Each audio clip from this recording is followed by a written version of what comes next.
Allora, buongiorno a tutti, benvenuti ai numerosissimi studenti che sono qui oggi per la premiazione del concorso AICA.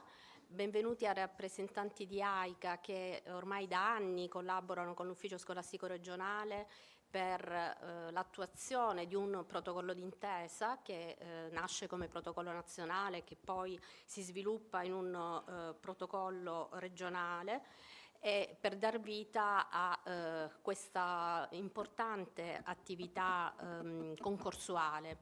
E dico importante perché i concorsi sono sempre importanti, no? Perché sono delle occasioni per gli studenti di misurare le loro capacità, e di una sfida e una occasione di incontro. Però questo, permettetemi di dire, è un concorso che ha un'importanza particolare perché vuole approfondire e trattare il tema del digitale sotto varie prospettive. La prospettiva del lavoro di squadra, che è un lavoro estremamente importante, e la prospettiva della crescita nelle competenze digitali e dell'autovalutazione.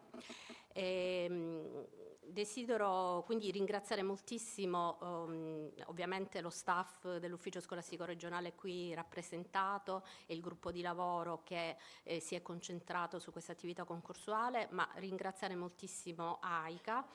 Vi porto il saluto del direttore generale, il direttore Marco Bussetti, che forse riuscirà a raggiungerci. Oggi è un giorno un po' particolare dal punto di vista istituzionale, per cui ci sono una serie di eventi concomitanti, però non è escluso che riesca prima della conclusione della giornata a raggiungerci. Io do subito la parola al presidente di AICA, l'ingegnere Antonio Piva, che ringrazio per la sua presenza.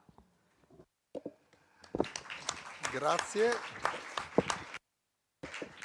Grazie a tutti. Io devo ringraziare innanzitutto il direttore generale Bussetti, poi la dottoressa Riggio, ma anche le professoresse Menditto e Gasparotto, che hanno partecipato attivamente a questo concorso.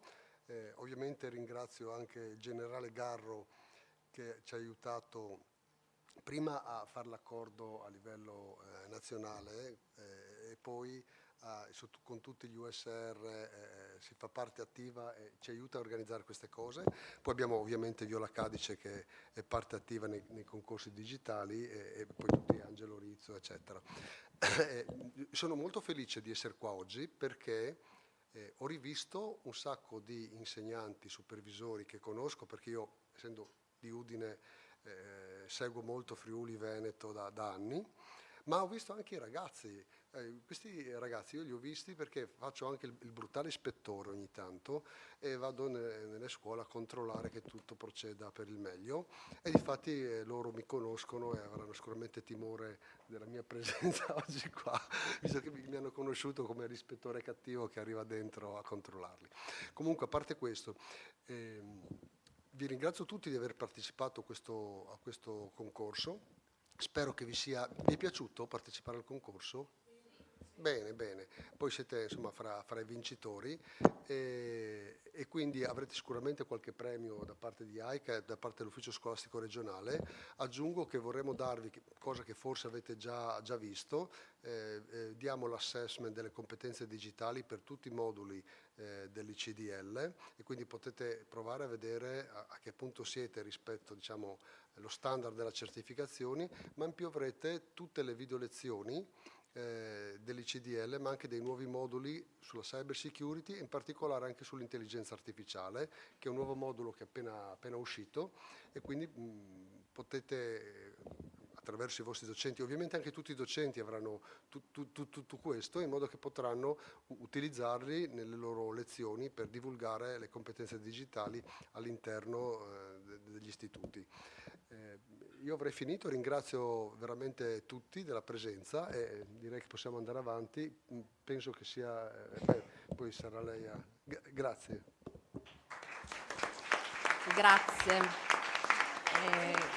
Grazie all'ingegner Piva, che non è qui in veste di ispettore, quindi siamo tutti molto più sereni. Sì. Do la parola al segretario generale di AICA, il dottor Angelo Rizzo. Eccomi qua.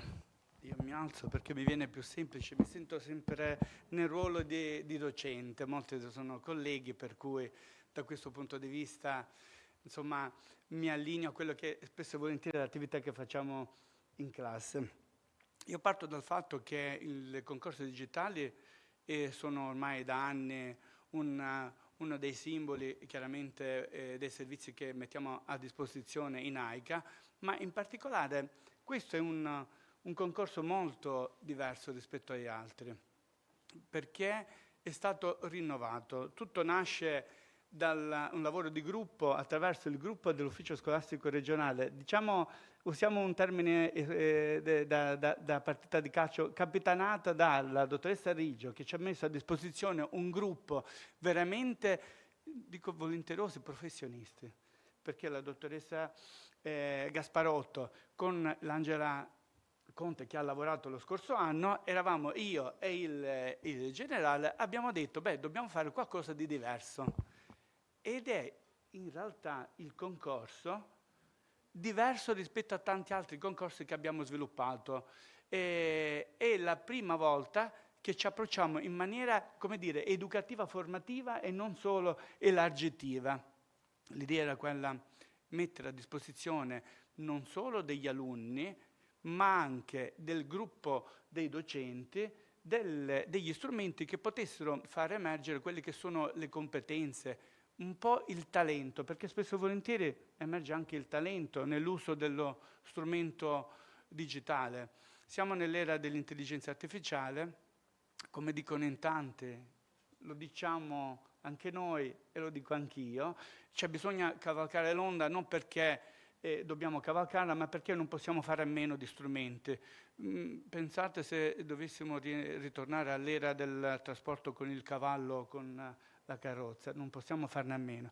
Quindi dobbiamo, come dire, mettere in atto, per quanto riguarda come docente, delle strategie anche metodologiche nell'uso dello strumento per poter far accrescere quelle che sono le competenze da spendere nel mondo del lavoro, ma non solo, anche nel mondo del proseguo delle attività didattiche. Io ringrazio lo staff dell'ufficio scolastico regionale che davvero ci ha supportato, forse alle volte ci ha anche sopportato per le varie, come dire, rilevanze dobbiamo inserire, dobbiamo eliminare, cercare di togliere quello che era il meccanismo, alle volte che sembrava un po' più complesso, ma l'idea era quella, un servizio al servizio della comunità formativa che ci rappresenta, fra l'altro, in maniera preponderante a livello regionale.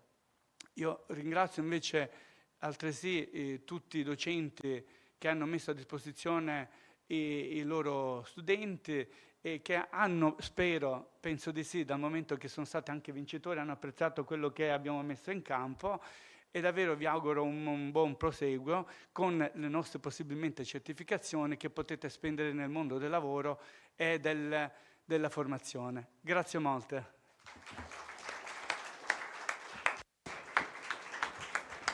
Grazie al dottor Rizzo e lo ringrazio per aver ricordato l'importanza del ruolo dei docenti che sono qui presenti e dei docenti a 360 gradi, perché se i lavori si possono realizzare all'interno delle scuole, si possono raggiungere risultati di eccellenza, e se tutti gli studenti sono messi nelle condizioni di poter diciamo, guardare alle proprie competenze e vederle crescere, il ruolo essenziale, importantissimo è dei docenti. Quindi il ringraziamento è costante da parte nostra, dell'ufficio scolastico regionale, ma direi da parte della società civile per il lavoro che fanno i docenti.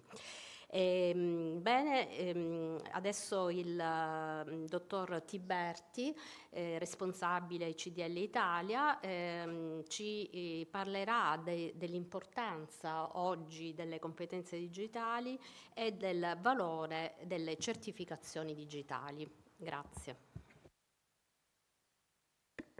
Grazie a tutti. Anch'io desidero in primis, prima di raccontare un po' il quadro delle competenze digitali oggi, delle certificazioni digitali, di chi siamo anche come AICA e come CDL, perché ci piace partecipare a questo tipo di iniziative, desidero davvero ringraziare tutto lo staff dell'Ufficio Scolastico Regionale anche per il bellissimo dialogo che si è instaurato e la possibilità di costruire un concorso, una modalità concorsuale nuova insieme. È la prima volta quest'anno che abbiamo iniziato qua e vorremmo che diventasse un best standard nazionale. Le certificazioni CDL non sono più un premio finale al termine di un percorso concorsuale in cui le certificazioni sono solo un premio, ma sono diventate parte integrante del concorso stesso. Dal nostro punto di vista questo valorizza di molto l'immagine e la relazione stretta proprio che si va a creare tra la scuola, il corpo docente, gli insegnanti, gli studenti e attorno al tema della competenza e della competenza digitale. Cioè, competenza è saper fare conoscenza in azione, bene, in azione durante il concorso, nell'attività progettuale e poi appunto durante la fase anche di verifica, valutazione e esame ICDL che è diventato parte integrante della valutazione stessa. Quindi da questo punto di vista appunto voglio ringraziare per il super costruttivo dialogo che si è creato e che ci ha dato la possibilità anche di innovare un modello che sono anni che portiamo avanti con sempre maggiore soddisfazione e successo, però è bello quando si riesce proprio a lavorare insieme e anche a cambiare alle volte una strada che si sta percorrendo per cercare appunto di migliorarla sempre di più. Io qua dovrei forse avere qualche slide, sì, e più che altro il tempo diciamo a disposizione, perché purtroppo il tempo è tiranno e oggi è la festa della scuola, insomma è la vostra festa, non voglio rubarvi assolutamente troppo tempo. Inizio però, eccola qua, dovrebbe essere questa. Sì, si vede?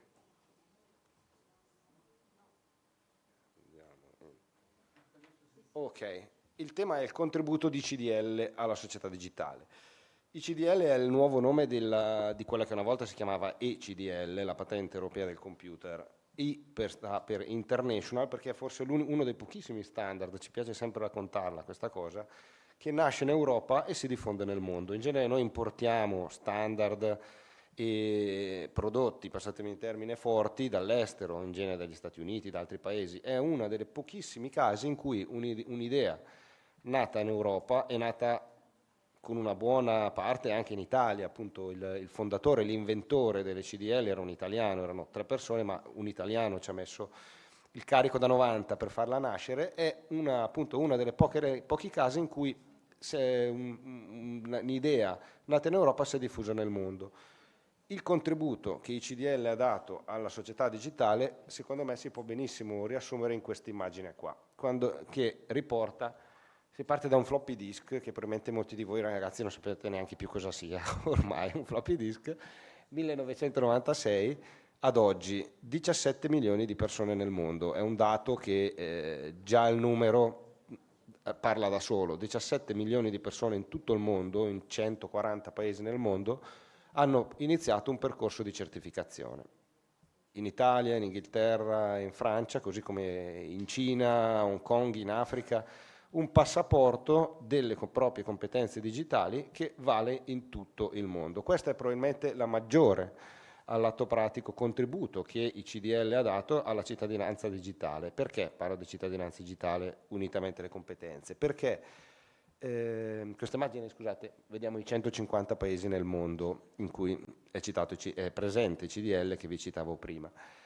E questo invece è il dettaglio dell'Italia. Abbiamo circa 2500 centri in Italia, che sono tendenzialmente scuole, ma anche atenei, realtà private, centri di formazione, che propongono attraverso un esercito, ci piace pensare, di circa 10.000 persone, che sia direttamente sia indirettamente propongono i contenuti CDL in Italia. Questo è, secondo noi, il principale contributo di CDL alla cittadinanza digitale. Il fatto di aver creato negli anni un numero enorme di persone che hanno studiato, si sono formati, si sono impegnati ad apprendere competenze e hanno superato esami. E a fianco loro, ancora una volta, citavamo prima il corpo docente, quelle 10.000 formatori, insegnanti, persone che hanno aiutato gli studenti a imparare a prendere questi contenuti e arrivare, diciamo, al termine di un percorso.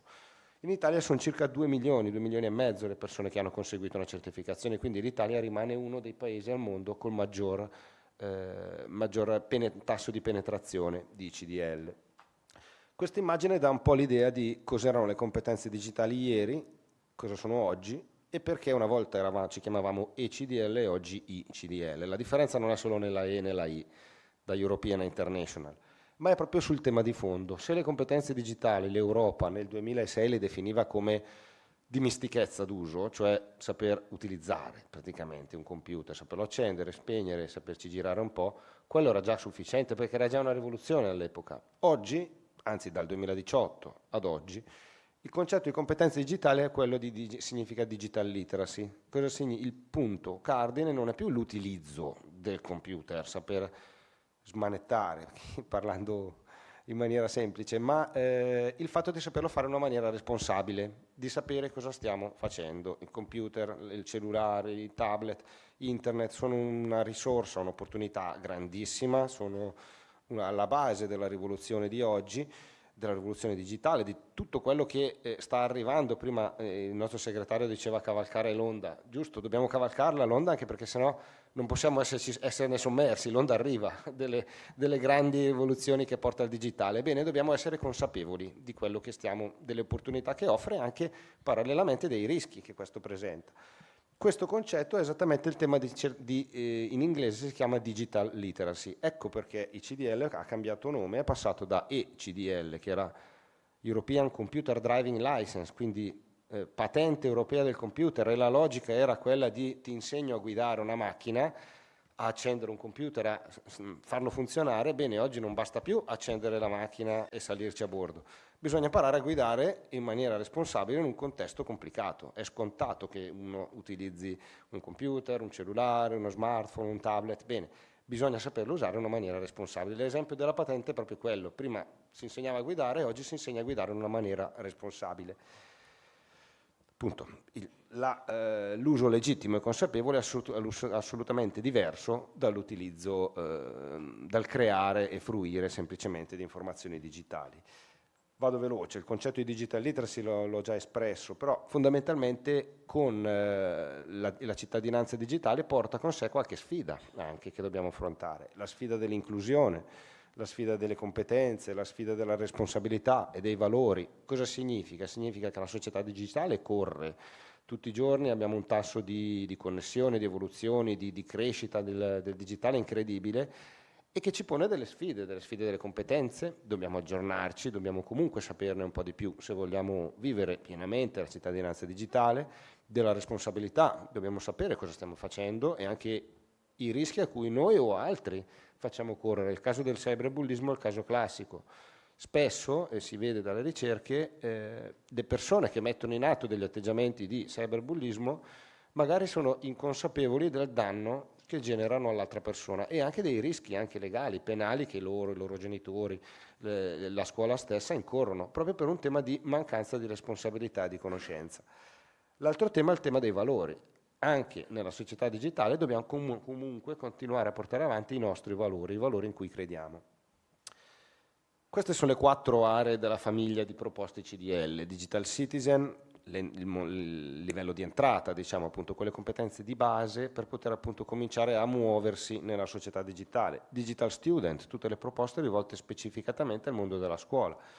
Workforce, che sono i moduli più orientati all'utilizzo in ambito lavorativo, diciamo quelle competenze, quelle certificazioni che una volta che vengono conseguite uno poi si porta dietro nel mondo del lavoro, le mette nel curriculum, le porta con sé man mano che cresce come libretto, diciamo, attestato delle proprie competenze. I CDL Professional, che sono appunto dei moduli un po' più verticali, digital marketing, ad esempio, classico esempio proprio il digital marketing, competenze molto specifiche, non per creare un super professionista, non è il nostro compito, ma per fornire a tutti noi quelle competenze per il quale voglio fare del digital marketing, voglio fare delle sponsorizzazioni sui social, voglio cominciare a muovermi in quel settore. Bene, invece di cercare alla cieca quello che offre il mondo, qua ho uno standard di contenuti studiati, scelti e definiti a livello internazionale, uguale in tutto il mondo. È l'idea appunto di un porto sicuro sull'offerta di contenuti. Cittadinanza digitale. Abbiamo 3 grandi novità che stiamo lanciando quest'anno. Il primo è Cittadinanza digitale, un percorso di formazione che si conclude anche con un esame e un attestato finale che nasce specificatamente sulla base di DICCOMP. Abbiamo preso le 5 aree di DICCOMP, su ognuna di queste aree abbiamo creato e sviluppato dei contenuti specifici che vadano a coprire perfettamente tutte le aree e offrono quei contenuti di base a chi? Al cittadino digitale che vuole affrontare un po' la sfida della società di oggi senza essere un professionista, ma avendo quell'informazione generale appunto per potersi muovere in una maniera abbastanza sicura. Sono due moduli, temi come la carta d'identità elettronica, lo SPID, l'utilizzo dei portali di government, gli acquisti online, gli acquisti in rete. Tutti questi contenuti sono contenuti con i quali tutti noi più o meno prima o poi ci troviamo a interfacciarci, e la situazione classica è che si chieda aiuto a un amico, a qualcuno che ha già creato un profilo, che per chiedere consiglio. Bene, con questi contenuti si ha la possibilità appunto di avere quella formazione online di base che fornisce i contenuti necessari. I CDL Artificial Intelligence, questo è il modulo, la novità che a me personalmente piace di più. È un modulo nuovissimo che è stato lanciato quest'anno, a novembre, in occasione del congresso di AICA che era a Verona meno di un mese fa, e è un modulo che tocca i contenuti fondamentali di quello che oggi è l'intelligenza artificiale. Tutti conosciamo, almeno abbiamo sentito parlare di intelligenza artificiale, di OpenAI, di ChatGPT, ma probabilmente per il 99% di noi sono nomi affascinanti, curiosi, ma poi non sappiamo né nel dettaglio né in linea di massima di cosa stiamo parlando. Bene, con questo modulo si forniscono quelle informazioni di base per poter ancora una volta capire le opportunità e i rischi di questa enorme rivoluzione. Riprendo la citazione del dottor Rizzo, per cavalcare l'onda e per non rimanerne, diciamo, sommersi da questa onda qua, conoscere cosa sta succedendo.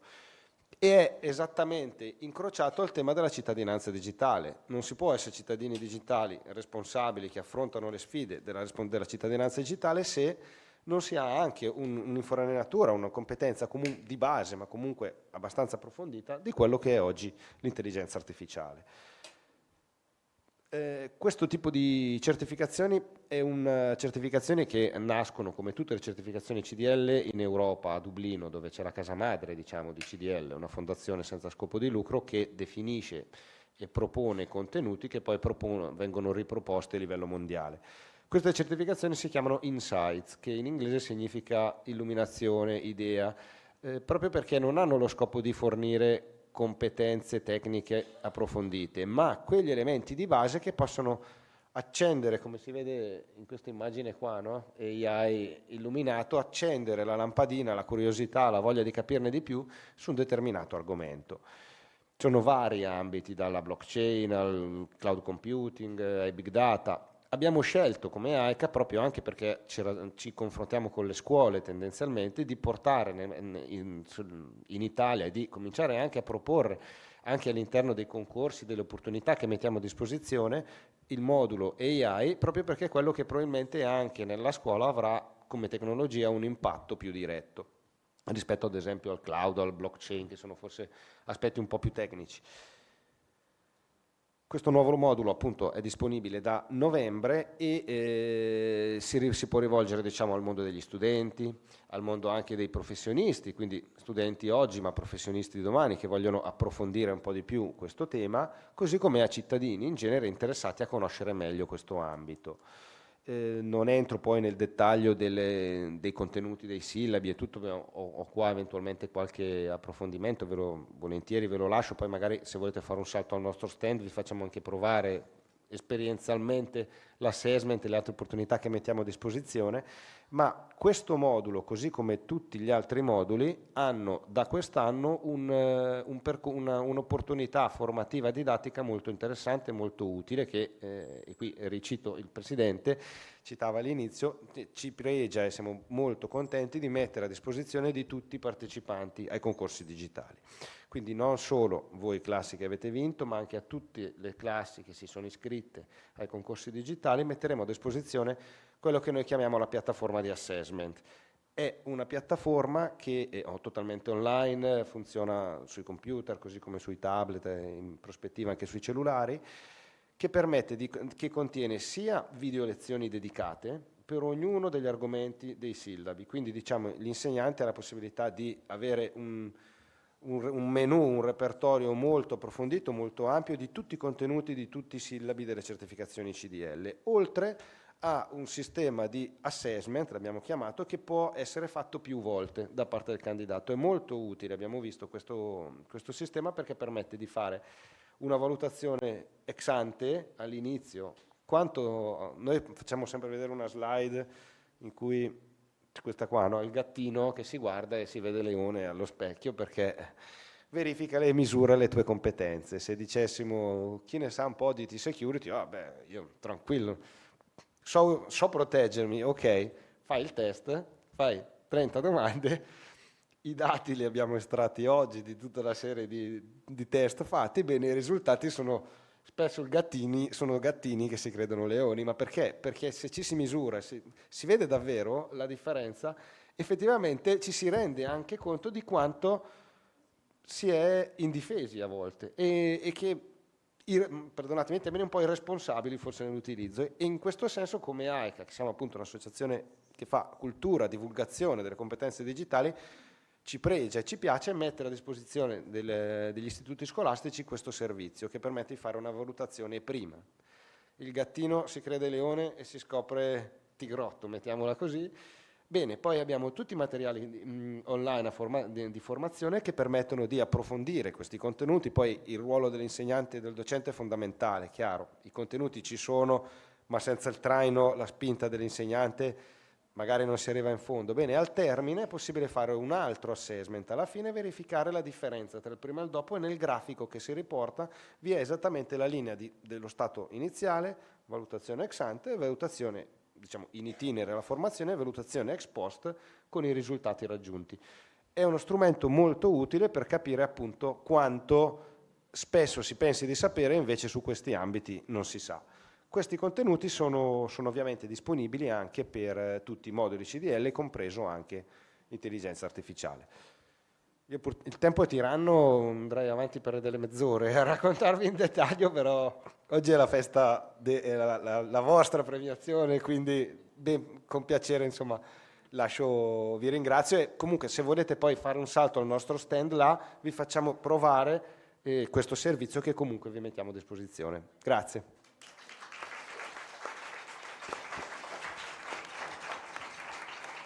Allora, ringrazio molto il dottor Tiberti che mi ha sollecitato molte riflessioni, devo dire, col suo intervento. La prima è quella relativa all'utilizzare consapevolmente il digitale, e questo il focus, e questo il punto, ma non solo per gli studenti e per i ragazzi, per ognuno di noi, per qualsiasi cittadino. E quindi vado al passaggio successivo, proprio esprimo il pensiero, ecco, senza nessun filtro, è la certificazione della cittadinanza digitale. Questo mi sembra una cosa di un'importanza estrema, e chissà che non possa essere il focus del nostro prossimo concorso AICA. Ecco. Credo che sia una cosa estremamente importante, perché come sanno i ragazzi, la cittadinanza, le competenze di cittadinanza sono dei percorsi importantissimi all'interno del loro percorso scolastico, sia nella scuola, direi già dalla scuola primaria, poi la secondaria di primo grado e la secondaria di secondo grado. Sono competenze, noi diciamo, le chiamiamo trasversali, no? Perché attraversano tutto il curriculum, attraversano tutte le discipline. Penso che una certificazione della cittadinanza digitale ma non perché ci sia un titolo, che non ci sia un documento che mi dice ho questa certificazione, ma perché appunto è il risultato di un percorso, sia veramente un punto oggi estremamente importante. Molto velocemente ho visto quali sono diciamo, le competenze che vengono indagate e approfondite in questa certificazione. Mi sembrano tutte estremamente importanti, quindi daremmo un contributo alle competenze di cittadinanza, perché poi oggi la cittadinanza digitale è una parte importantissima della cittadinanza, quindi delle competenze di cittadinanza di qualsiasi cittadino. Siccome diciamo che la finalità ultima della scuola è quella di formare dei cittadini consapevoli, e allora questo aspetto mi ha molto colpita, quindi magari faremo delle riflessioni poi successive. Volentieri. Grazie, grazie. Allora, io darei la parola alla professoressa Gasparotto, che ringrazio moltissimo per il grandissimo lavoro che è stato fatto per questo concorso, per la presentazione dei progetti, giusto? A me è stata riservata la parte più bella, che è quella di presentarvi veramente. E quindi chiamerei tutte le squadre, una alla volta, che hanno passato la prima fase, che è stata una fase, vi dico, estremamente performante, perché il numero di scuole che ha partecipato è superiore alla media degli anni scorsi, quindi siete stati veramente molto molto bravi e mi complimento con voi ragazzi, tutti quanti, al di là del primo e il secondo, ma anche con i docenti, e vedo anche i dirigenti che hanno veramente creduto in questo nuovo progetto, che è stato veramente un beta test per noi, veramente. Allora, io incomincerei dalle scuole secondarie di primo grado e quindi presenterei il progetto del Malipiero. Allora, la squadra è il Malipiero Robots e il progetto è Robot is Fun. Prego, venite qui.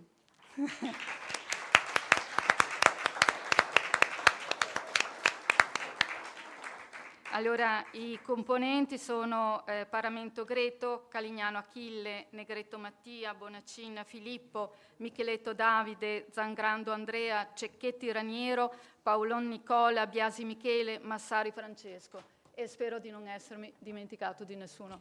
Complimenti. Prego, professore. Anche i ragazzi.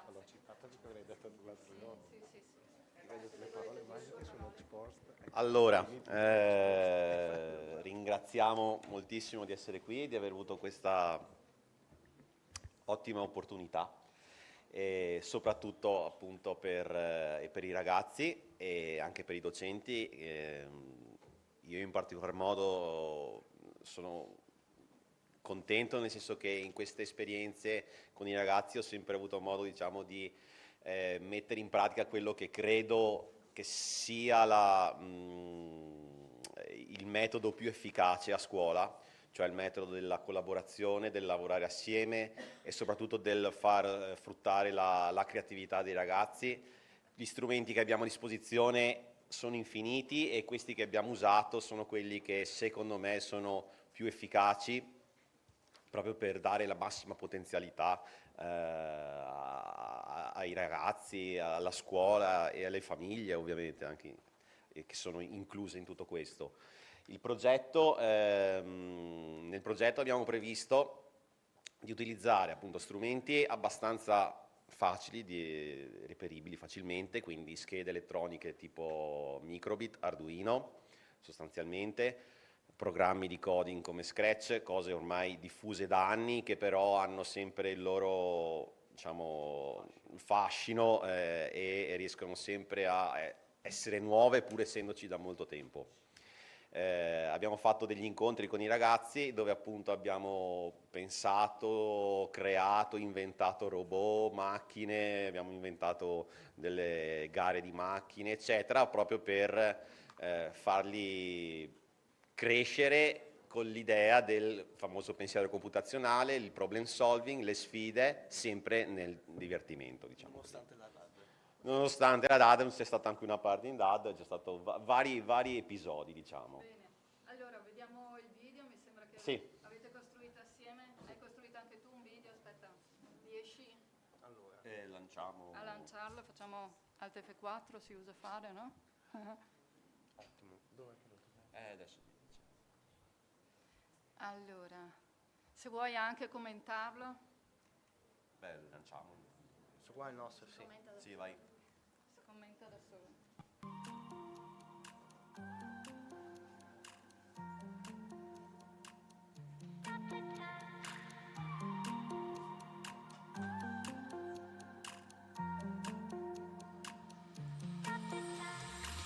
Stop the time, 'cause I wanna freeze this moment. Make it mine, hold you close. Now my heart's wide open. When I'm with you, suddenly I feel no pain. Do you make it go away? Do you make it?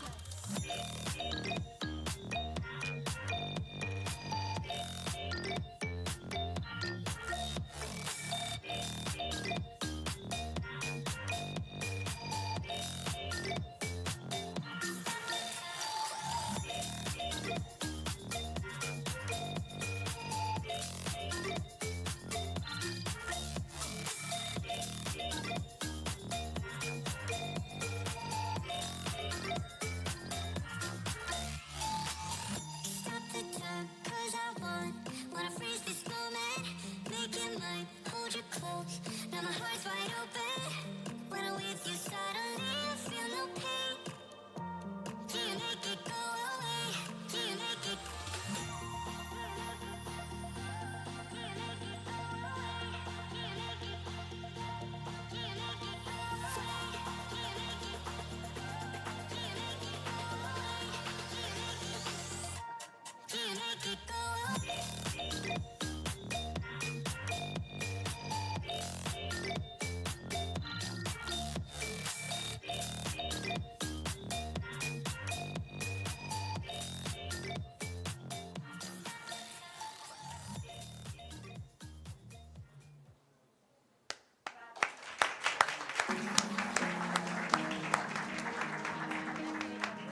Ah, non è finita qui. Questo è il robot che ho costruito con la schedina Microbit che contiene un simpatico giochino che ora vi spiego. Come vedete fin da subito un LED percorre il perimetro e premendo A si accende un LED, la lucina, sotto la luce in movimento. Lo scopo del gioco è accendere tutti i LED del perimetro. All'inizio può sembrare facile, ma in realtà non è così perché è difficile premere il LED nel momento esatto. E quando lo scopo del gioco è accendere tutti i LED, che quando sono accesi la partita è finita e esce il punteggio. Se tutto questo è da fare in meno di un minuto, altrimenti esce la faccina triste e il punteggio è 0.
insomma.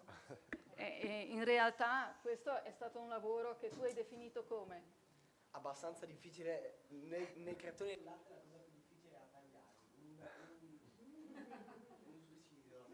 Un suicidio. Sì, anche perché insomma la tecnologia utilizzata sì, è conosciuta, però impararla non è così immediato, una insomma, volta c'è un che- percorso. Una volta che capisci come funziona, un attimo i movimenti che può fare, i codici che può usare, alla fine poi diventa anche abbastanza intuitivo, per cui Sì. si può utilizzare in qualunque modo, in qualunque ambito. E Quindi- comunque la vostra squadra si è occupata non solo della parte tecnica realizzativa, ma anche del montaggio sì. video, delle musiche. Complimenti, complimenti, veramente. Chiamiamo il Presidente a premiare.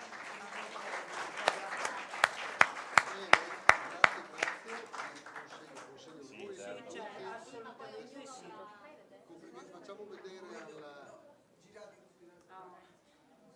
generale ci siamo, Ci metto anch'io. Vediamo al generale che...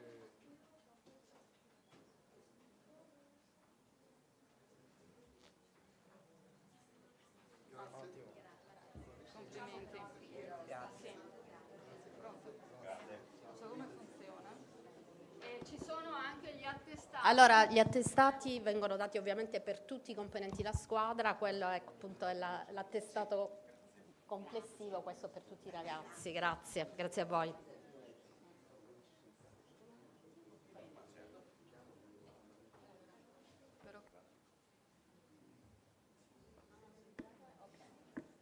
E chiamiamo la squadra prima classificata i Falchetti di Paese.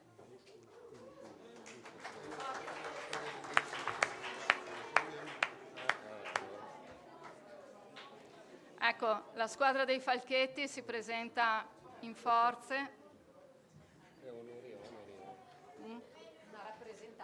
Hanno fatto una rappresentanza, hanno fatto un bellissimo lavoro sul cyber security e sul cyberbullismo. Ma lasciamo la parola a loro. Prego. Buongiorno a tutti, io sono la professoressa Conselvan dell'Istituto Casteller di Paese. Oggi in qualità di vicaria vi porto i saluti del nostro dirigente Alessandro Petenà, sono anche supervisore AICA e anche docente di tecnologia, quindi con i miei studenti abbiamo cercato di trattare i temi della cyber security, cyberbullismo, in un susseguirsi di azioni formative che sono avvenute sia durante le lezioni di italiano con il professore di lettere che durante le lezioni di tecnologia dove ci siamo un pochino adoperati con gli strumenti informatici proprio per cercare il modo di esplicitare i contenuti che avevamo appreso durante le lezioni. Il programma che abbiamo utilizzato è Book Creator, che ha permesso di costituire una biblioteca virtuale e quindi a coppie i ragazzi quindi hanno lavorato in piccoli gruppi, hanno realizzato degli ebook e poi alla fine ne abbiamo realizzato uno assieme mettendo proprio una sorta di collage virtuale di tutte quelle che erano le parti importanti che loro avevano rilevato. E adesso loro vi raccontano qual è stato il lavoro. Possiamo anche farlo vedere dopo? Sì. Sì. Allora, questo? No? No.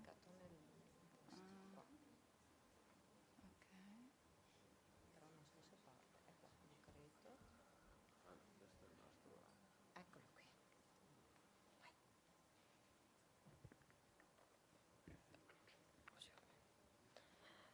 Buongiorno, siamo la classe seconda F della scuola secondaria di primo grado Claudio Casteller di Paese in provincia di Treviso. Per partecipare al concorso To Digital Competence 4.0 abbiamo seguito delle fasi di lavoro. Inizialmente il nostro insegnante di italiano ci ha spiegato gli argomenti da trattare. In un secondo momento la professoressa di tecnologia ci ha divisi in coppie e ci ha fatto lavorare sugli argomenti per il progetto.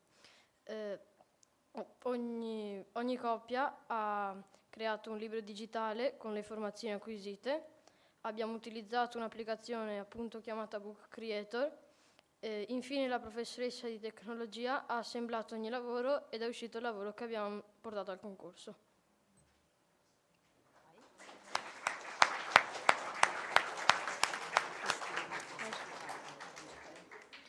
Nel libro digitale che abbiamo creato sono presenti alcuni personaggi che adesso vi presentiamo. Dracchetto il Falchetto, un esperto di cybersecurity e cyberbullismo, le cyber gemelle, l'agente Frankie e Lucchetto. Questi personaggi ci hanno insegnato diverse cose importanti, tra cui cos'è la cybersecurity. La cybersecurity è un insieme di processi e tecnologie per proteggere le persone e le aziende dagli attacchi informatici. E che cos'è lo spyware? Lo spyware è un virus che entra nel nostro computer e spia i dati sensibili ed entra nel nostro computer attraverso una mail. Abbiamo quindi imparato che non dobbiamo aprire mail sospette e bisogna spesso aggiornare l'antivirus.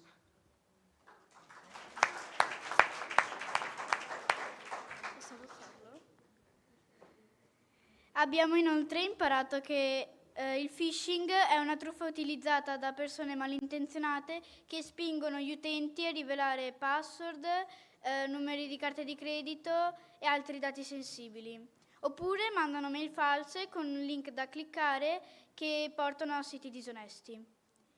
Abbiamo anche imparato la differenza tra bullismo e cyberbullismo. Il bullismo è reale e si manifesta attraverso le azioni violente del bullo verso la vittima. E solitamente il bullo non è da solo, infatti è accompagnato da sostenitori o da gregari. Il cyberbullismo è sempre la manifestazione del bullismo, ma in rete. È anonimo ed è molto più ampio del bullismo e quando il bullo capisce di aver esagerato, utilizza delle frasi come per esempio era uno scherzo, era solo per provare, non l'ho fatto apposta.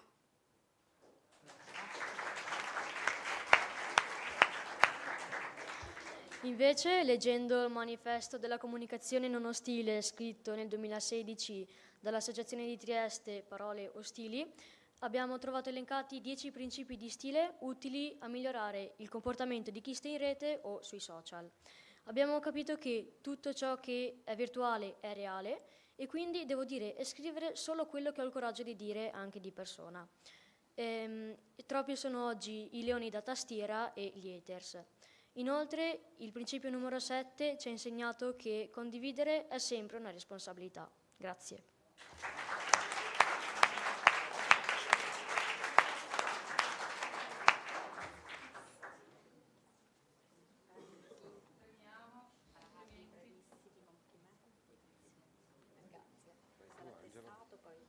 Grazie, avrete tutti gli attestati, sì, li metto qui, appuntiamo qui. Venga, Raffaele. Ma senza uno di AICA. Qui gli attestati.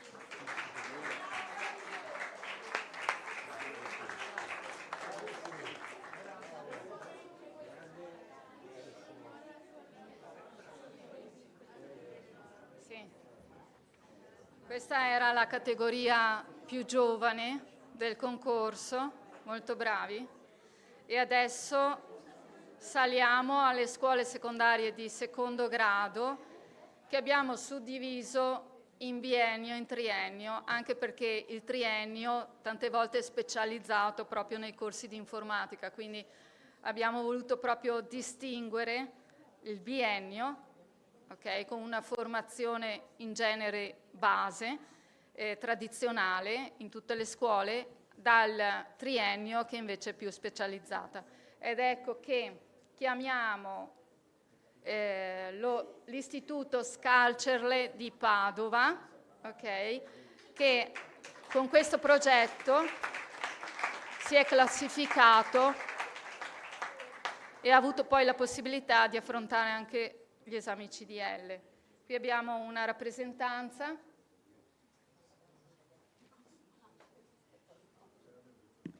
Ti chiami? Ginevra. Prego. Ginevra? No, tocca. Ah, tocca a te. Tu ti chiami? Tommaso. Tommaso. Allora, intanto dobbiamo cercare il tuo lavoro. Certo. Vuoi fare tu? La chiavetta la legge? Sì, questo qua. Sì, certo. Benissimo. Ah, avete anche il robottino? Sì. Buongiorno, sono Alessia Ceccato, insegno matematica all'Istituto Scalzerle di Padova. Il nostro è un istituto tecnico di indirizzo chimico-biologico. All'interno dell'istituto abbiamo un progetto di robotica che coinvolge gli studenti dalla prima alla quinta superiore per divulgare il calcolo computazionale, insomma per divulgare un po' di pensiero computazionale, e all'interno di questo progetto, a seconda dell'esperienza anche di ragazzi, facciamo diverse attività. Possono essere delle gare di robotica sia a livello regionale che nazionale. L'anno scorso, abbiamo creato un piccolo progettino all'interno del progetto di robotica che prevedeva la diffusione per i bambini delle elementari, quindi di un progetto di diffusione delle STEM. Quindi in collaborazione con i docenti di chimica abbiamo realizzato questo progetto che adesso i nostri studenti vi vengono a rappresentare. Giusto? Vai, sì. Tommaso.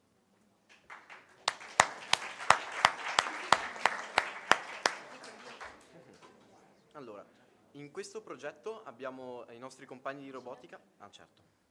In questo progetto i nostri compagni di robotica hanno costruito un robot che riesce a ricevere stimoli dall'esterno e dopo li interpreta e agisce di conseguenza. Infatti andrà ad attraversare 3 tappe. Nella prima ci sarà il suolo, l'acqua e l'aria, dove ci sono sostanze sia benevole che sostanze che danneggiano l'organismo, ed è compito di questo robot andare a riconoscere quali sono quali e agire di conseguenza, quindi avanzando una volta che rileva una sostanza benevola per l'organismo e fermandosi quando ne rileva uno che invece lo danneggia.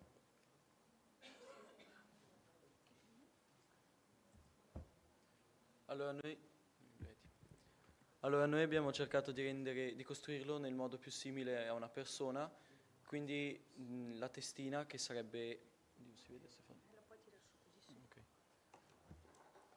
La testina che sarebbe questa parte qui in mezzo, l'abbiamo pensata come il nostro cervello, al quale poi sono collegati tutti i motori e sensori, e questo è il sensore che rileva i colori, quindi possiamo paragonarlo per esempio ai nostri occhi. E invece ci sono 4 motori, questi 2 che sono stati collegati agli altri superiori e gli altri 2 che sono invece collegati agli altri inferiori, e il tutto è collegato da un insieme di cavi che possiamo invece comparare al nostro sistema nervoso, e poi sono stati realizzati dei dischi con la stampante 3D in base ai colori necessari alle sostanze chimiche usate.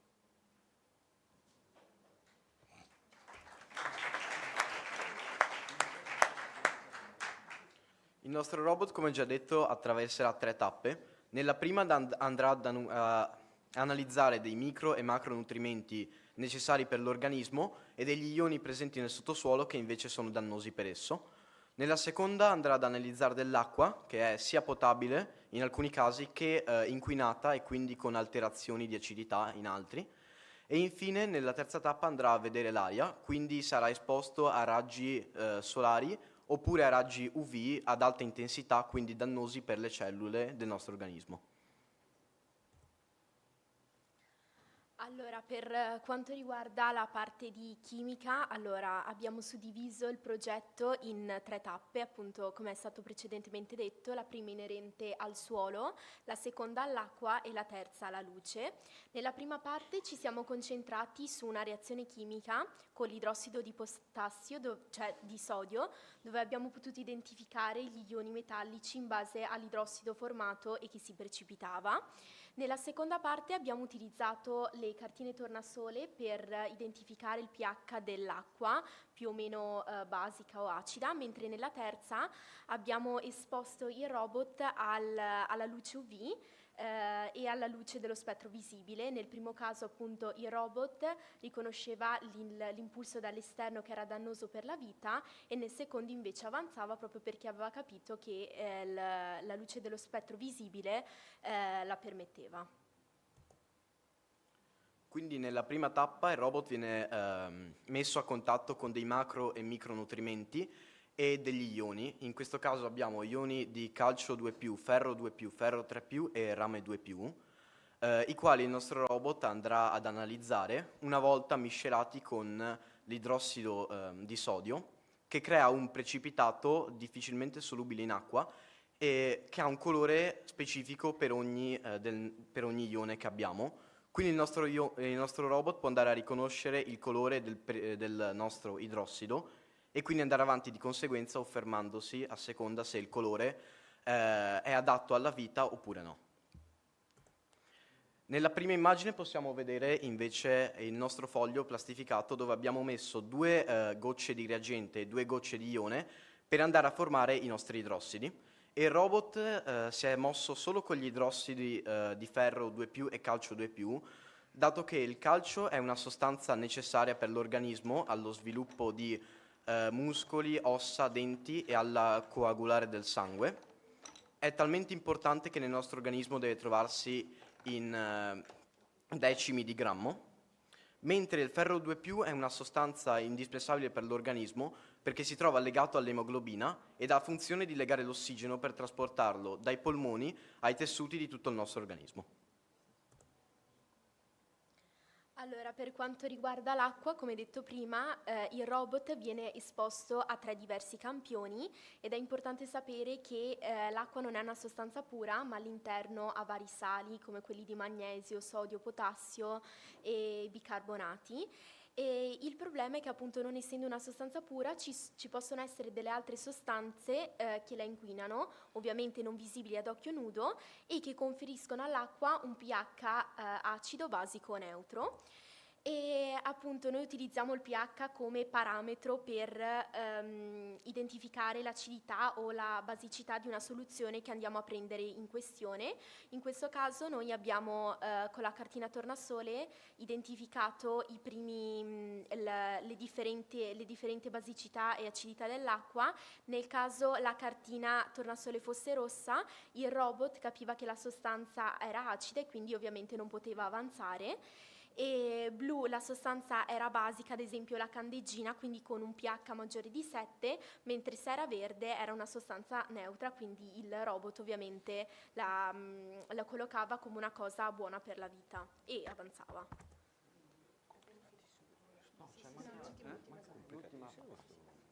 Allora, nella terza tappa dell'aria abbiamo un robot che viene esposto a diversi raggi. Visto che nella nostra atmosfera abbiamo molta presenza di azoto e ossigeno, ma anche di altri di gas in quantità minori, il più importante di questi gas è l'ozono, che blocca questi raggi che arrivano al nostro robot e quindi gli permette la vita, tra virgolette, visto che è un robot. E quindi la luce solare che lo raggiunge contiene una componente ad alta frequenza chiamata UV, e di questa componente i raggi UVB e i raggi UVC sono quelli dannosi che possono comportare a diverse malattie e problemi della pelle, dato che riescono a penetrare nella cellula e andare a intaccare il DNA sia vegetale che animale. Ma lo strato di ozono che abbiamo nella nostra atmosfera ci protegge da questi raggi e quindi il nostro robot, una volta che viene esposto a dei raggi UVB o UVC che non sono protetti dall'ozono non si muove, mentre quando riceve della luce che viene filtrata dal nostro strato di ozono si va avanti. Allora, diciamo che questa è un'ultima slide di recap dove abbiamo messo i risultati raggiunti e le conclusioni. Come ha detto la prof prima, è un progetto a scopo appunto divulgativo, magari per i ragazzi o i bambini delle elementari, anche se ci sono delle competenze dietro abbastanza che vanno al di fuori appunto dell'ambito elementare. Infatti si sono evidenziate delle piccole differenze nella composizione del suolo, quindi nei macro e micronutrienti come il calcio, il rame, il ferro ferroso, il ferro ferrico, ma non solo, anche a livello appunto di conoscenze del pH dell'acqua, acida, neutra o basica, e della luce solare, dove abbiamo evidenziato la componente dello spettro visibile e quella ultravioletta. E questo, quindi il nostro esperimento si conclude che con un robot abbiamo metaforicamente rappresentato un uomo e abbiamo creato un habitat, un ambiente di condizioni di vita ideale in cui questo robot non solo riesce a vivere, ma riesce anche a identificare ciò che lo può portare magari alla morte e ciò che lo può far vivere.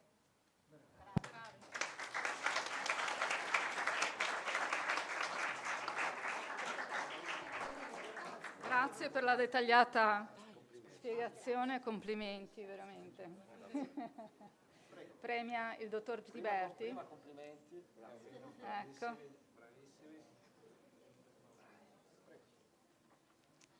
Eccoci qua. Stia. Non conviene che te in mezzo. Vediamo anche la cartella. Se vuole farla. Vai ragazzi qua.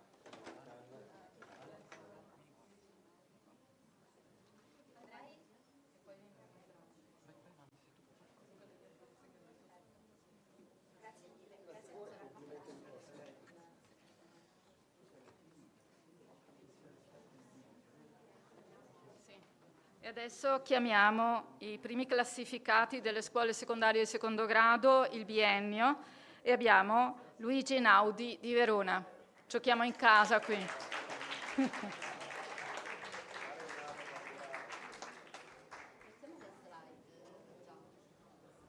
Dovrebbe essere questo. Penso sia questo. No.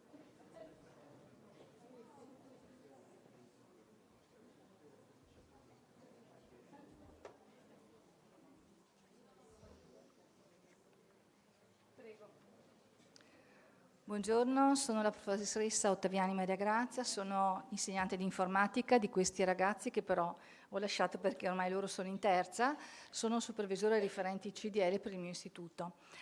Allora, per il prodotto che abbiamo presentato per il concorso, ci è venuta l'idea di focalizzarci sulla preparazione per un esame CDL e abbiamo scelto ovviamente l'IT Security. Abbiamo pensato di inventare un modo per prepararci un po' meno rigoroso, un pochino più friendly. Quindi abbiamo preso il modulo, l'abbiamo suddiviso in vari frame e per ogni frame abbiamo strutturato una batteria di domande e di risposte. E queste domande e queste risposte le abbiamo strutturate con l'approccio della gamification, quindi abbiamo creato delle app, abbiamo usato le Learning Apps perché sono un sito di riferimento education, insomma, per eccellenza.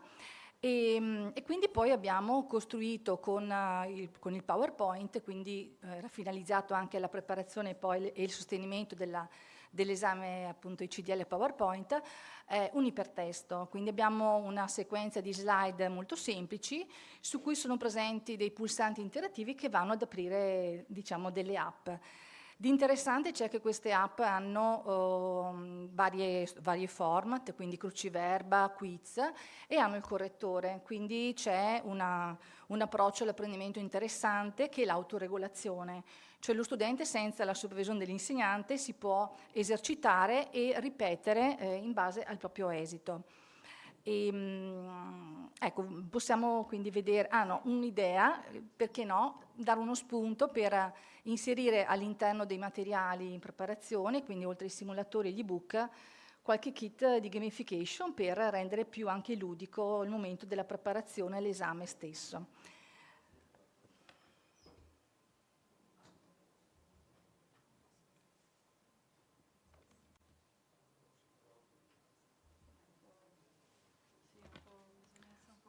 Un po' violenti, sì, proviamo.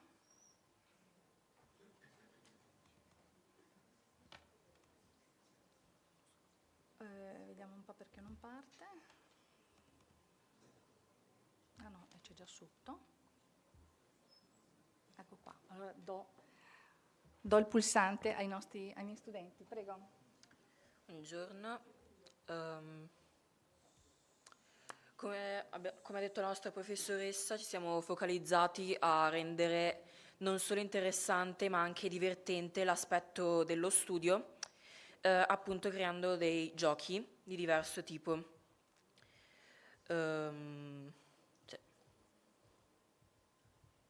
Qui abbiamo fatto un indice con tutti gli aspetti su cui ci siamo focalizzati e su cui abbiamo creato i vari giochi.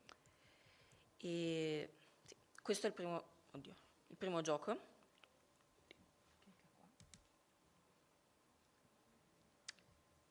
E come possiamo vedere ci sono 3 risposte possibili. Adesso Rispondiamo a caso senza leggere. Esatto, se rispondo a caso mi può dire che la domanda è sbagliata, quindi so che ho fatto un errore, posso andare a correggerlo. E, sì.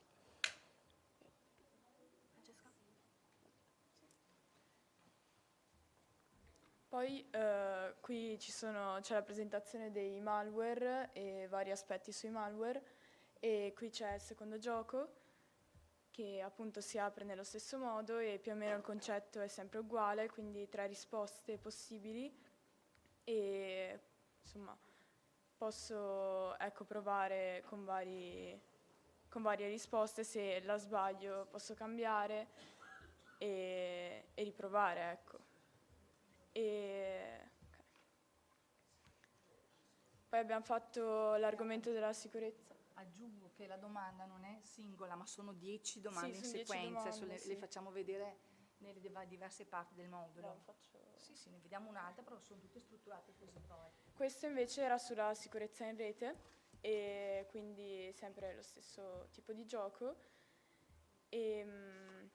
Ma faccio tutto? No, è lo stesso, insomma. Sì, insomma ci sono 10 domande e quindi aiuta proprio a prepararsi su tutti gli argomenti, ecco, in maniera abbastanza completa. Qui c'è il controllo di accesso, quindi i metodi e la gestione delle password come argomenti.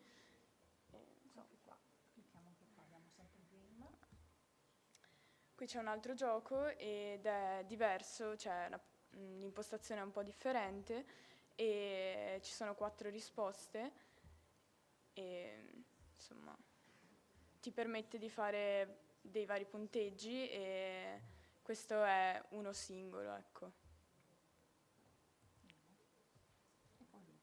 E poi l'ultimo è l'uso sicuro del web e quindi appunto l'ultimo gioco. E questo ha la stessa impostazione del precedente e quindi permette appunto di cercare di rispondere correttamente. Ok, Ma possiamo aggiungere che l'opportunità di lavorare a squadre, quindi il cooperative learning, è sicuramente un valore aggiunto perché ogni gruppo insomma ha approfondito quella parte, quel frame del modulo e quindi ha elaborato domande magari che poi possono trovare anche durante l'esame, quindi molto precise anche con le risposte relative, quindi poi flegando insomma anche quelle corrette. Va bene, grazie.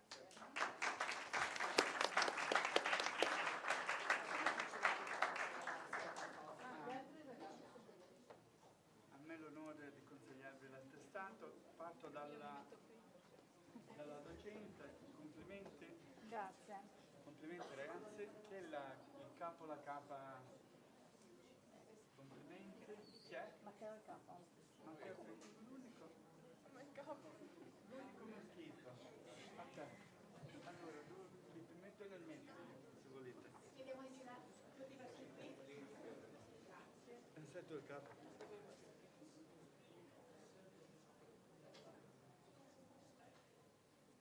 Grazie, complimenti. Alla prossima,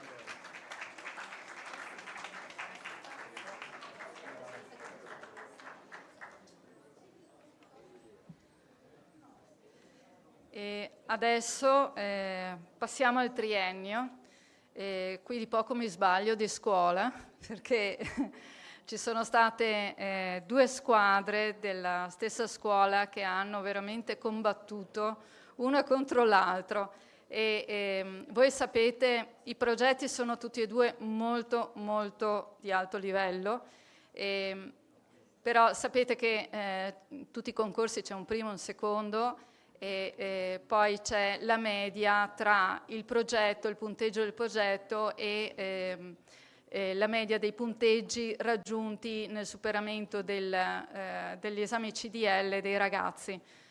Quindi io chiamerei la squadra seconda classificata, che è Art Carriers, alla scoperta del Duomo di Treviso, che ha realizzato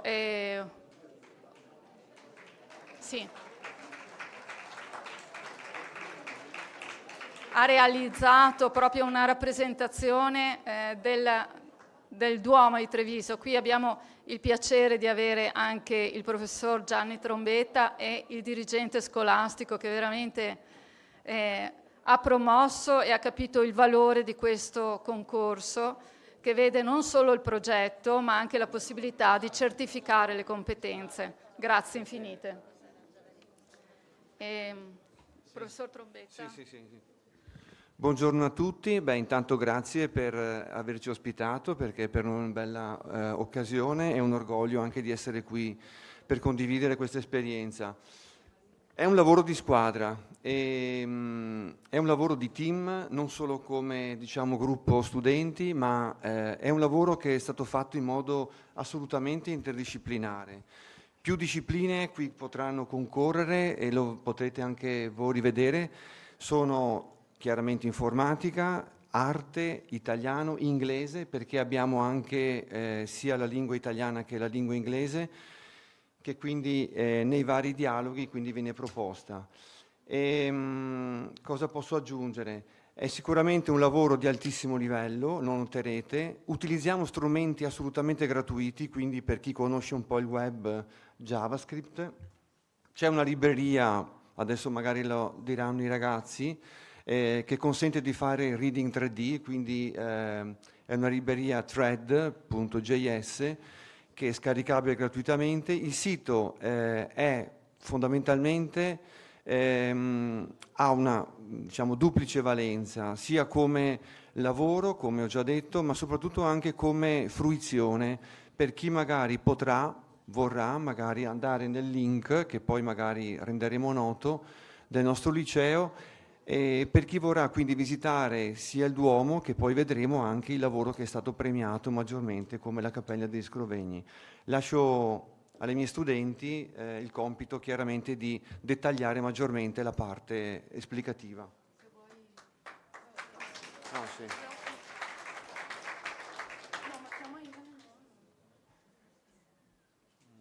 Aspetta perché non ho gli occhiali. Allora, ce l'hai due forse? No, ok, vabbè, andiamo qua.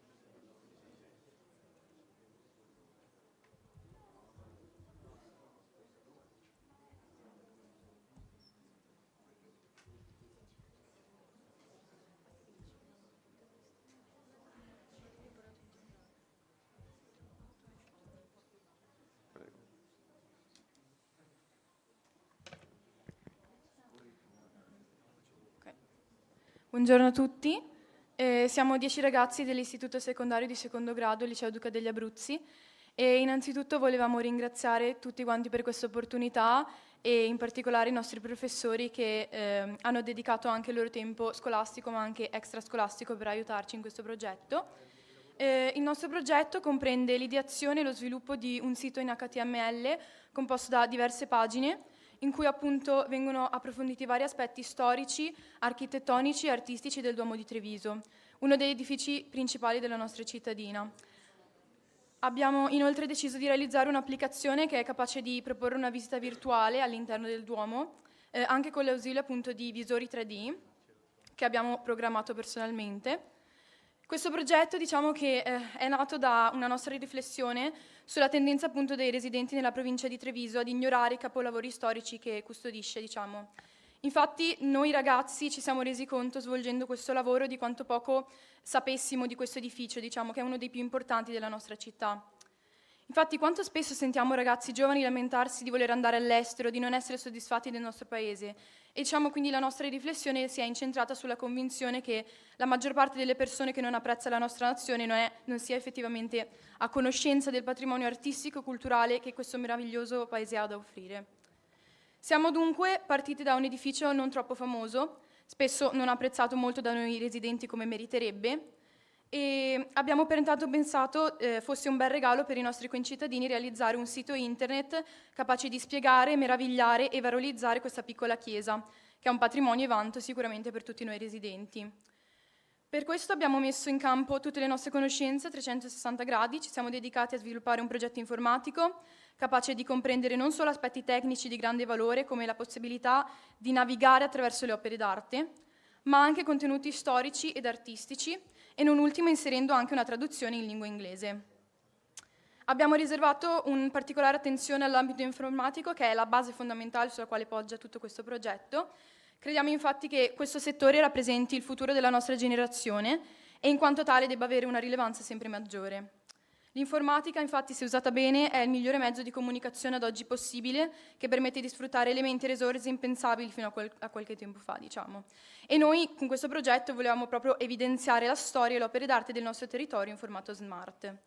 Inoltre, la globalizzazione e il flusso di informazioni in costante evoluzione ha reso appunto necessario un linguaggio di una lingua comune, e quale se non la lingua inglese.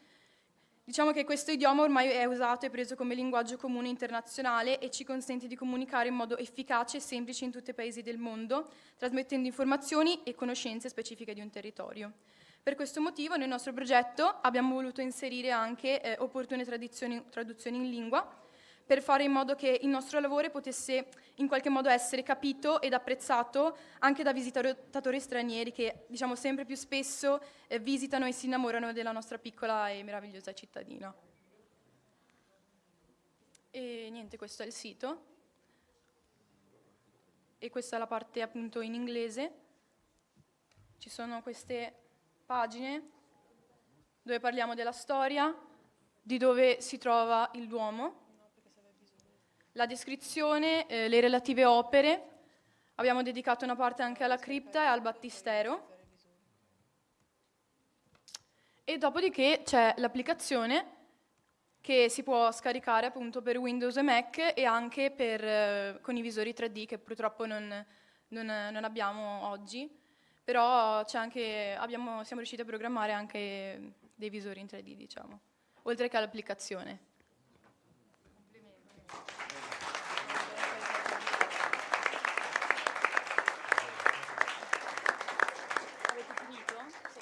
Io direi che questo sito è veramente un regalo per la città di Treviso, perché sì, per tutti quanti, perché veramente i dettagli che sono descritti in questo sito sono bellissimi dal punto di vista grafico, tecnico.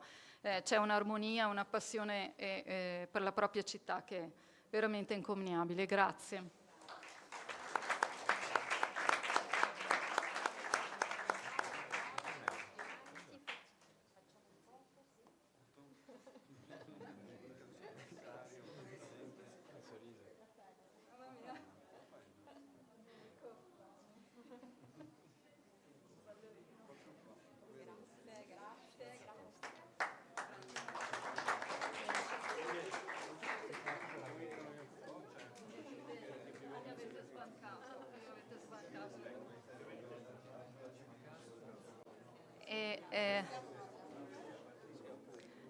Adesso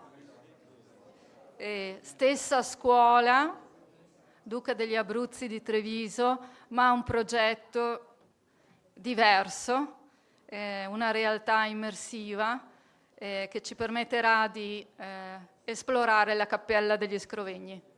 Forza squadra!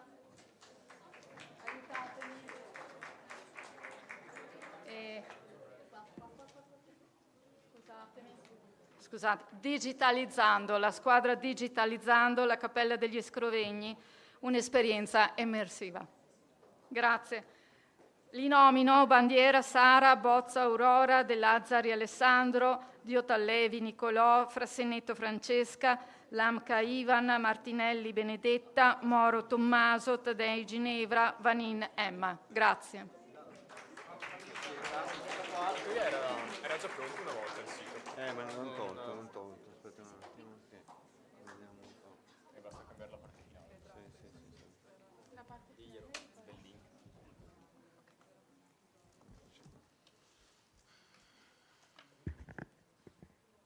Eccoci qua.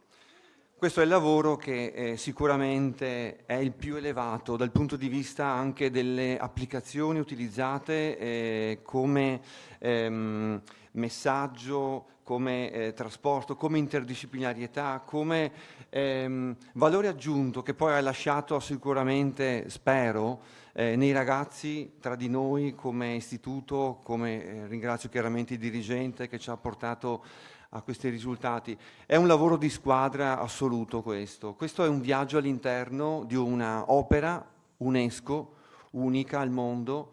Parliamo della Cappella degli Scrovegni a Padova, quindi una valorizzazione di qualche cosa che ci appartiene a tutti noi veneti in particolare. Ecco, ringrazio i ragazzi, lascio loro la parola, che chiaramente loro sapranno dettagliare maggiormente i particolari dell'esperienza. Grazie.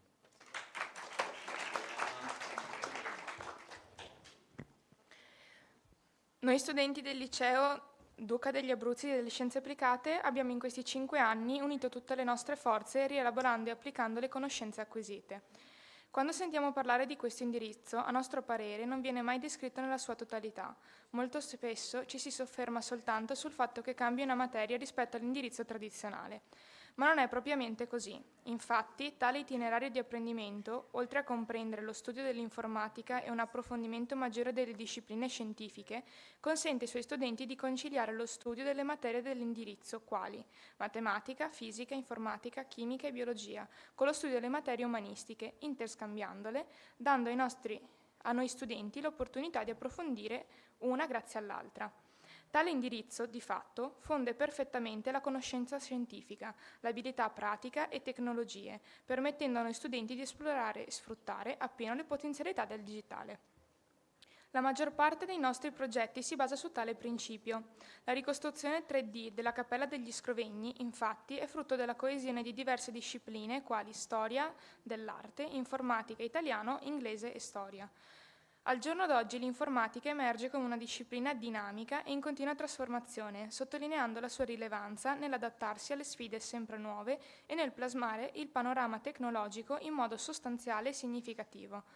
A questo continuo divenire di innovazioni siamo riusciti ad abbinare quella che risulta essere invece tra le attività creative più antiche che conosciamo, l'arte, la prima forma di espressione del mondo reale e dei sentimenti che l'uomo è riuscito a elaborare. La fusione di queste due materie può generare un'innovazione che è sia accessibile sia intuitiva nell'uso, offrendo un valore tangibile agli utenti. Su suggerimento dei nostri professori abbiamo dunque deciso di mettere in campo tutto ciò che è stato fino ad ora il nostro bagaglio di competenze, realizzando un prodotto innovativo e spendibile per tutti. La ricostruzione 3D della Cappella degli Scrovegni è l'elaborato da noi prodotto che ha riscosso maggiore successo, derivato dal frutto di un grande lavoro. Questa esperienza non ha avuto solo l'obiettivo di formarci sotto il punto di vista teorico. Infatti, per ricavare la maggior parte delle informazioni utilizzate, abbiamo dovuto rimborcarci le maniche e sfogliare centinaia di pagine di libri e di documenti, per ricavare tutti i dati necessari, con l'ausilio di diverse visite guidate e non nel luogo interessato, mettendoci così a contatto con persone che, oltre a preoccuparsi della nostra preparazione sull'oggetto della ricerca, hanno anche ricoperto un ruolo significativo nella cura della nostra educazione alla memoria e alla conoscenza disinteressata, condividendo con noi i valori che da un libro non potremo mai assorbire. Infine, mediante tale progetto, abbiamo voluto fare in modo che chiunque potesse capire ciò che il nostro territorio presenta in ogni suo angolo. È da qui nasce la decisione di tradurre in inglese il nostro prodotto finale, rendendolo internazionale. Adesso devi dire che si sente, ci sono tutte le ricerche di tutte le opere della cappella che si può sentire sia in italiano sia in inglese. Ok, allora... Si può sentire? Cioè l'audio è collegato? Prova. Giudizio universale. La grande parete sopra la porta d'ingresso in cui si apre una Universal judgment. The large wall above the entrance door, in which a tree-light window opens, contains a large Appunto, in representation ogni of... opera è presente come un pallino bianco e si può cliccare e arriva la descrizione sia in italiano che in inglese dell'opera. E c'è anche l'audiolettura chiaramente dell'opera in italiano e in inglese. È la voce di qualcuno di voi? Sì, sono le nostre voci.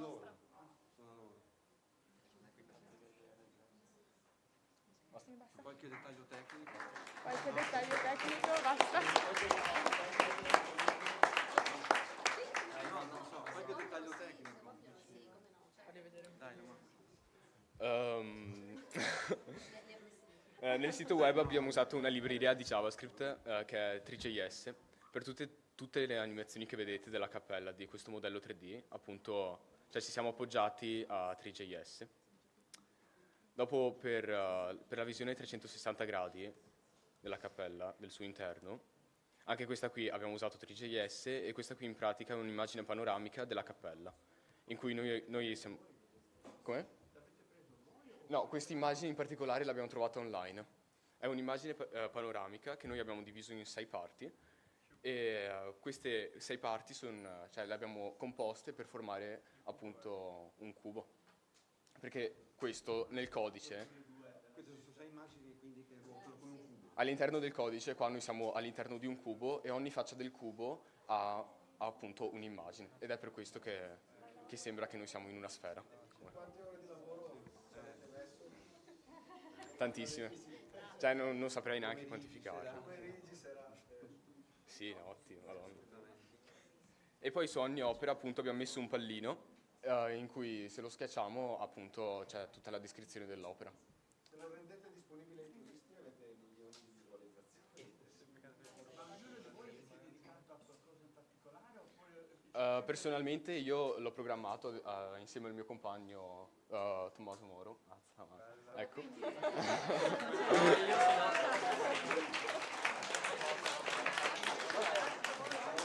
Poi tutti gli altri si sono occupati delle ricerche dei testi, perché tutte le ricerche appunto bisognava farle. Dopo ci sono persone che si sono occupate delle foto, delle traduzioni, dell'audio e appunto abbiamo messo su una squadra per farlo. Sì. È là. È là. La Greta. Ma Perché- siamo della stessa classe. Perché noi, i 2 progetti sono della stessa classe e la Greta dovrebbe essere qua con noi, la Greta, ecco. Allora chiederei al dirigente del Duca degli Abruzzi di raggiungerci per il momento della premiazione perché mi sembra giusto e ci fa piacere.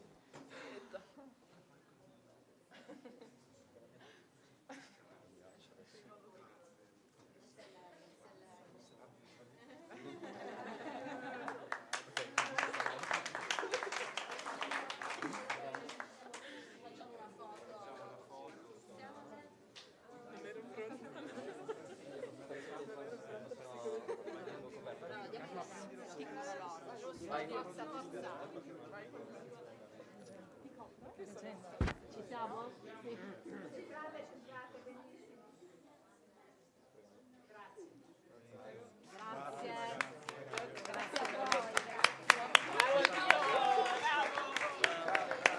Dobbiamo dire anche che gli esami CDL nell'IT Security sono stati superati da quasi tutti, quindi complimenti veramente perché c'è competenza nel progetto e competenza proprio a livello individuale per supportare un lavoro di squadra così ben fatto. Grazie.